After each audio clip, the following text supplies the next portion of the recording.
This episode of Coffee Talks is brought to you by Marcum LLP Accountants and Advisors. Hello, folks. Welcome to another edition of Coffee Talks. We're very happy to have Vishal Garg, the founder and CEO of Better.com. Yes, that Better.com, the largest mortgage provider online. Vishal, welcome to Coffee Talk. Thank you for having me here, Amir. You grew the company significantly. You started in 2014. You're a good Queens boy from New York, yes, who's done well, and we're happy. We're always happy to see that. But your business heavily relies on transactions, and transactions right now are down 40%. What are you doing to pivot and generate revenues for this new market? I think ultimately transactions are down 40%. We're in the long winter of 6% interest rates. Consumer spending power has decreased dramatically. So there's a couple of things that we're doing. One is our focus on everyday low rates. So Better.com's better rate guarantee. We guarantee we have the lowest rate no matter what. Is that a loss leader for you guys, or how does that work? It's not a loss leader. It's our everyday low prices. So it's just like Walmart, just like Amazon. If you can find a better rate, we will beat it. And so one, we're driving value for our customers. It's helped us to do over 100 billion in mortgages so far. I mean, you guys grew significantly in 2020, March of 2020 to March of 2021. You generated $500 million in revenues for the company. In profit. Yeah, over $1 billion in revenue for the company. Look, COVID was amazing for us. Yeah. People didn't want to walk into a bank branch. They didn't want to go to their Wells Fargo, their Chase, their Citi. It was closed. They wanted to refinance. The Fed dropped interest rates, and Better.com was open 24/7, 365 days a year for them. We grew dramatically. I think we grew almost 9x. And you guys went from 1,000, 2,000 people to 10,000 people. 1,000 people to 10,000 people. In a matter of 3 years, 2 years? In a matter of 12 months. In a matter of, and so how do you add that many people and make sure that your training is happening, that people are being managed properly, and especially when everybody's working out of the office at the time? You don't. We didn't do a great job of hiring. We grew too quickly. We were able to train them, and our software is really easy to use. So you could take someone who was working in the restaurant industry or in the hospitality industry and train them to be a mortgage loan officer to do refinances, which are relatively easy. Right. And that was what we were able to do.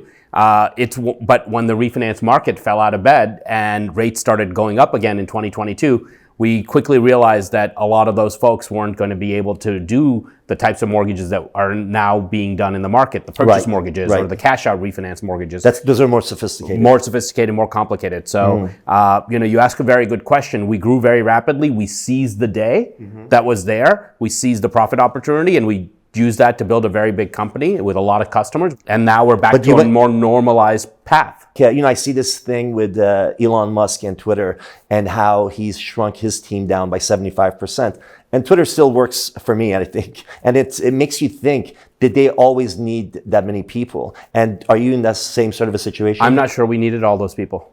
I am sorry that, we lost so many people, but ultimately today, the product is a really great product. We just launched One Day Mortgage. One Day Mortgage allows you to go from click to commitment letter in under 24 hours. Right. That is something that is unfathomable in the mortgage industry. So how does that exactly work? So I go there and I put in my information, and then suppose you've gone into contract on a house. Yeah. And you want to know today whether you're going to be able to afford it or not, whether you're going to get funded on it. You literally go online, check out the rates, get approved, upload your purchase contract, and within 24 hours, we will have a commitment letter to you. Right. Has AI been a part of that? Is that a part of why it's working? It has to be. And how does that work? Whether it's using machine learning to figure out what's the best investor to match a consumer with for their mortgage, whether it's natural language processing to parse through tax returns and things like that, or whether it's actually like an AI-driven rules engine to process all of the next tasks that needs to get done in a mortgage. We've been leveraging AI since 2015. Oh, wow. For better or worse, you received a lot of headlines because you laid off 1,000 people via Zoom. How did you deal with that?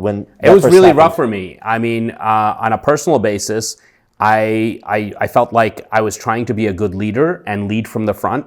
Though I bungled the whole thing, my family had death threats, and we were attacked and vilified in the media. ultimately, big companies are now laying off people via email, not even via Zoom. Ultimately, we could have done it a lot better. We learned a lot from it. And, we are much more thoughtful about how we coach people now. Explain to me about like how you would have done it differently. I mean, you had the CEO of the company go and talk to people and tell them that this was happening. How would you do it differently if you had to do it again? I think I would have been more empathetic to how they were feeling, and leaned in more into how the act of getting laid off might have felt to them. I thought I was taking responsibility for the action. Ultimately, it didn't work out. Maybe I should have had a lawyer or an HR person do it, and it wouldn't have become such a big story. So one of your main investors is Masa's son of SoftBank. Yes. He's had it rough recently. Like his investments are not performing. You were able to give him some returns, which is very rare for his list of companies.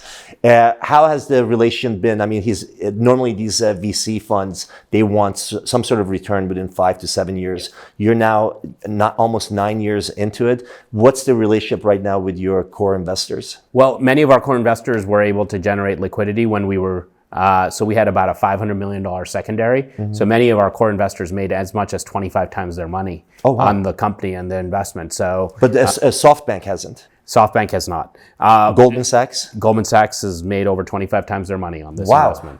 How have you seen technology really change from 2014 to now in how you guys apply it? I think so much of what we did in 2014, 15, 16, 17, which was new to the mortgage industry and new to the real estate industry, is now mundane. So everyone has direct APIs into payroll providers or the credit bureaus or AVMs and property tools. Now, what differentiates us from the rest of the industry is not that we have the APIs, but then we're actually taking the data that's coming through it, parsing it automatically, making the process easier for the consumer, and really ultimately not using the data and the technology for the benefit of ourselves in the form of cost savings, which is it's significant, but actually in making the task for the consumer easier. Right. But if the transactions aren't there, how are you going to sustain the business? We have shrunk. We have shrunk to a size that we can sustain ourselves on the type of transactions that are there. So transaction volume has dropped 40 to 50%. We have shrunk 90%, and a lot of that is because we've become much, much more efficient. Right. So we've increased our efficiency by 200 to 300%. There was this thing that I read that you threatened one of your partners that you're going to staple him to the wall and burn him alive. And then there's this other thing where you were like, you guys are slowing me down, you dumb dolphins and things like that. And like, what gets you to that level where you say stuff like that? Honestly, I'm very passionate. I grew up, on the streets of Queens in David Dinkins, New York in the 80s and the 90s. And so some of that sort of comes out. I have worked really hard to rein all of that in because I think some of those things are okay when we were a 50 or 100 person startup and we were trying every day, just hard to make it. When you become a big company and, particularly a company that's national scale and size, people expect more for their leaders. And so I think you will find it's been very rare to find me fly off the handle over the past year and a half. When the whole thing happened with the Zoom firing, I remember there was some talk of, hey, he needs to resign. And this is a company you founded, and yes. You put it. At the time they were asking you to resign, you had generated $500 million in profit for the investors and everybody. And I've seen you work in your office. I mean, there's people coming and going, papers are flying off, you're talking to this guy, you're talking to that guy. And I was thinking to myself, as an investor in that company, I wouldn't not want anybody to replace that guy. Like, get him the coach that he needs, Right. Give him medication or whatever he's going to need. But like in a situation like that, I mean, if they were to replace you, who would come into your place? I don't know. I don't know whether I have a job that people would want. Yeah. There's this idea that the mortgage rates are going to remain high for a long time. That means your transaction activity is going to be very low. And are you still going to focus strictly on mortgages, or are you thinking about adding other things to your platform? We're focused on mortgages. We're focused on every aspect of mortgage. Mortgage rates are going to remain high, but ultimately this year there's going to be 4.5 million transactions. We just rolled out the one-day mortgage, And we need to only capture 1, 2, 3%. Quicken with 6% market share is a $40 billion market cap company. Yeah. Right? So we only need to capture a few percentage points of those 4.5 million transactions to make ourselves a very, very valuable company. And that's what we're going to keep on doing.